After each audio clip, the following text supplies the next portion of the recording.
Most people think that American cities follow the same basic formula. You have a downtown, you have suburbs, you have highways, you have neighborhoods that grow outward over time. If you understand one major US city, you could probably understand the others. But Miami does not work that way. Miami breaks almost every rule. It did not grow like Dallas. It does not function like New York. It does not spread out like Houston. And it does not fit neatly into the same categories as Los Angeles, Chicago, Atlanta, or almost anywhere else in the country. And that matters if you're thinking about moving here. Because when a city operates by different rules, the mistakes are different too. You can pick the wrong neighborhood. You can misread the real cost of ownership and underestimate insurance or flood exposure. Or buy into a building that looked perfect online that makes no sense once you look under the hood. And when you're making one of the biggest purchases of your life, that is not a small mistake. That is why you need to understand what makes Miami different before you buy here. And if we haven't met yet, I'm Milton Andrade. I'm the team lead of Polaris Advisors at Compass. I've been helping people buy and sell real estate in Miami for over 2 decades. And on this channel, Miami Living with Milton, my goal is to help you make a smart move with clarity before you commit. Today, I'm going to show you the 10 things that make Miami the opposite of almost every other major US city. And the last one is the one you absolutely need to understand before you buy property here. Most major American cities can grow outward when demand increases. Dallas can keep expanding. Houston can keep expanding. Phoenix can keep expanding. And even Los Angeles, with all its density and traffic, has a much larger geographic footprint than Miami. Miami does not have that option. Miami is squeezed between the Atlantic Ocean on one side and the Everglades on the other. And that is not just a map detail. That is one of the biggest forces shaping our real estate market. Miami's urbanized area stretches roughly 100 miles from north to south. But in some areas, it's only a few miles wider. There is very limited room to grow east or west. And the urban development boundary, which separates Miami-Dade's developed land from the Everglades, has been in place since the 1970s. Beyond that line, huge areas are protected. The land is not available for normal suburban expansion. So when Miami grows, it cannot grow like Dallas or Phoenix. It has to grow vertically. That is why you see towers rising in Brickell, Edgewater, downtown, and along the urban core.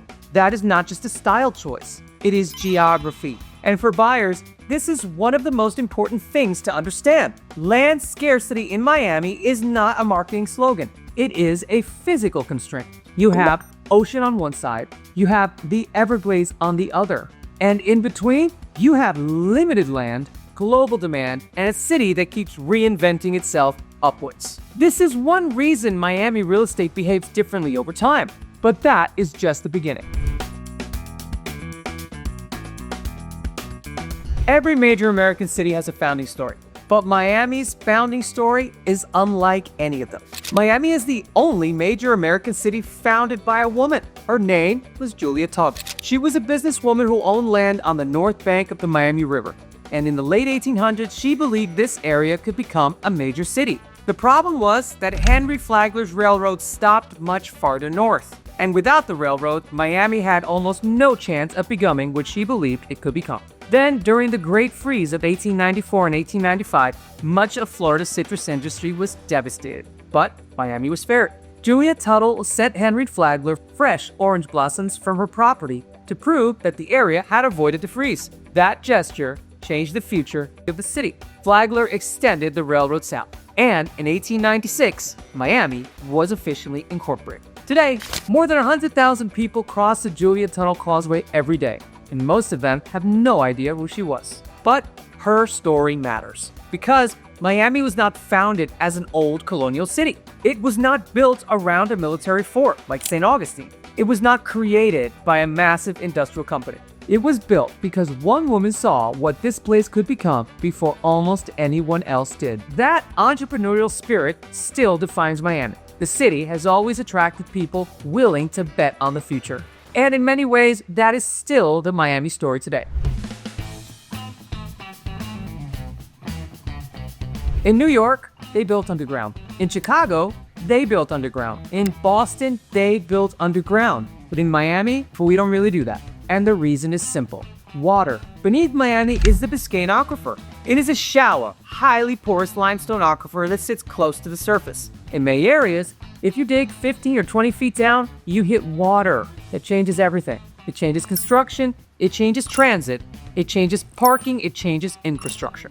And it is one of the reasons Miami looked the way it does. That is why the Metro Rail runs above ground. That's why the Metro Mover is elevated. It is why Miami does not have a subway system like New York. It is why basements are basically not part of the residential lifestyle here. And it is why below-grade parking is rare and complicated. Has to be a box within a box. This is not because Miami did not want underground infrastructure. It's because the geology makes it extremely difficult. The Biscayne Aquifer is also an incredible natural resource that we have to protect. It supplies drinking water to millions of people across South Florida. So, when you look at Miami's skyline, you see everything going up instead of down. Now you understand why. This is a city built on water-bearing limestone. Miami builds vertically because it cannot easily build underground. You will not see the same underground transit systems either. You will not see the same kind of underground parking. Miami is built differently because the land underneath it is different, and that affects daily life more than most people realize. Every major American city shares its climate with other cities. Phoenix has a desert like Tucson and Las Vegas. Atlanta shares a climate pattern like Charlotte and Nashville, but Miami is different. Miami is the only major city in the continental United States with a true tropical monsoon climate at this scale. That means Miami does not really have 4 seasons. We have a wet season and a dry season. That is the real rhythm of life here. From December through March, the weather is one of the biggest advantages of living in Miami. It's warm days, lower humidity, outdoor dining, boating, beaches, tennis. It's just something for everybody. Outdoor activities, golf, right? You walk around Coconut Grove or Coral Gables in January while the rest of the country is freezing. And that is a real part of the lifestyle. But summer, wow, that's a different story.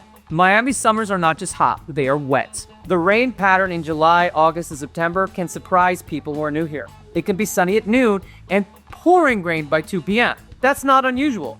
That is the tropical cycle. And oddly enough, you can almost drive around it. Could be raining on one block and not the other. Because we're positioned between the Atlantic and the Gulf, storm preparation is part of life here too. That does not mean you should be afraid of Miami. Millions of people live here, love it here, and build incredible lives here.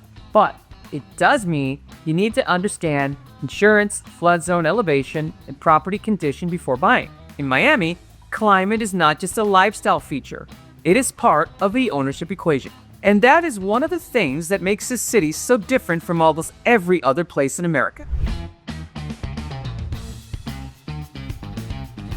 Wall Street is in New York, but the financial capital of Latin America, that's here in Miami. More specifically, it is in and around Brickell. Brickell has one of the largest concentrations of international banks in the United States outside of New York. And that is not an accident. Miami sits at the intersection of North America, Latin America, the Caribbean, and Europe. It has the flight connections. It has the international resident base. It has the legal and financial infrastructure. And it has the tax environment that attracts capital. And that combination is rare. That is why major financial firms have expanded here. It is why international banks operate here. It is why wealth management, private banking, fintech, and cross-border finance have become such a major part of Miami's economy. And it is why Brickell is not just a pretty skyline. It is a functioning global financial district. That matters for real estate. Because when you have high-income employment, international banking, global capital, and corporate relocation concentrated in the same area, that is going to change the buyer pool. It also changes the rental pool. It changes how sellers price property. And it changes how neighborhoods perform over time. Miami is not just a resort market. It's not just a vacation city. It is a global business city with a resort lifestyle layered on top of it. And that combination is what makes Miami so unusual. And this is exactly why you should take my neighborhood quiz. Because if Miami operates differently from every other city, then choosing the right neighborhood cannot be based on what looks good online. It has to be based on how you actually live and the kind of property that makes sense for you. The quiz only takes a few minutes, and it'll help narrow down which Miami neighborhoods may actually fit your life. You may discover an area you had not considered. Or you may find out that the neighborhood you thought was pretty perfect online is not the best match for your day-to-day life. Use the link in the description and take the quiz before you spend weeks searching in the wrong part of Miami. Now, let's keep going. In most major American cities, immigrants are an important part of the population. In Miami, immigrants are the majority. More than half of Miami residents were born outside the United States. That is several times higher than the national average. And you feel that everywhere. Spanish is not just a second language in Miami. In many parts of the city, it is the working language of everyday life. And Miami is not only Latin American. It's Cuban, it's Venezuelan, it's Colombian, Argentinian, Brazilian, Peruvian, Nicaraguan, Dominican, Haitian, European, Caribbean, and increasingly, a mix of people from all over the world who see Miami as a home base. For international buyers, this is often one of Miami's greatest strengths. Miami feels familiar. It operates with a cultural rhythm that feels more global than most American cities. For domestic relocators from New York, California, Chicago, or the Midwest, can be an adjustment. Not a bad adjustment, but a real one. This is not just a city with diversity. This is a city where global culture shapes how daily life actually works. And that is one of the biggest reasons people either fall in love with Miami or realize they need to understand it better before choosing where to live. Speaking of unique characteristics, that is going to bring us to number 4.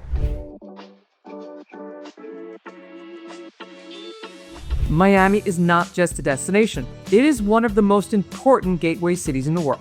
And this is where the numbers are incredible. Port of Miami is one of the busiest cruise ports on the planet. It's also one of the prettiest. Millions of cruise passengers move through it every year.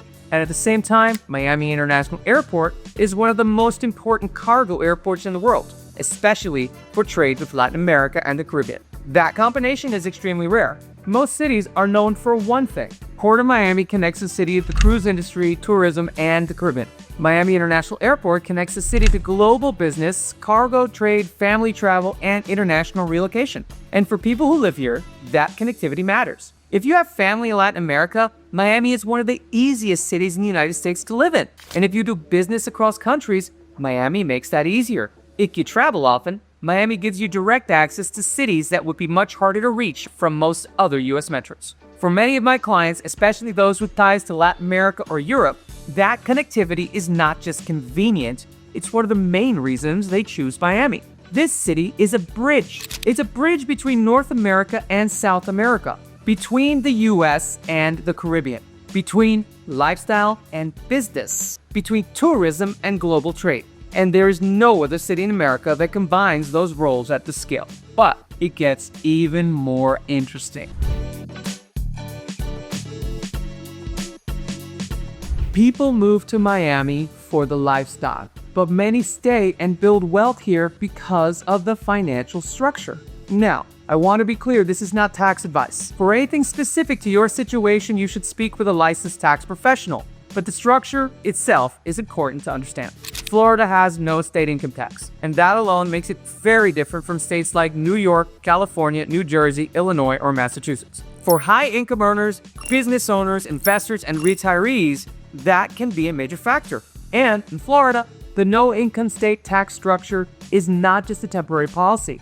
It is protected in the state constitution. Then, you have homestead protection. Florida's homestead exemption and Save Our Homes cap can create a powerful long-term advantage for primary homeowners. Once you establish homestead, the assessed value of your property for tax purposes is capped and how much it can increase per year. So, if your home appreciates significantly over time, your taxable assessed value may not rise at the same pace. In a market like Miami, where certain neighborhoods have seen major appreciation over the past decade, that can be a meaningful benefit. Florida also has no state estate tax. That no inheritance tax, the no state gift tax, again, talk to your tax advisor.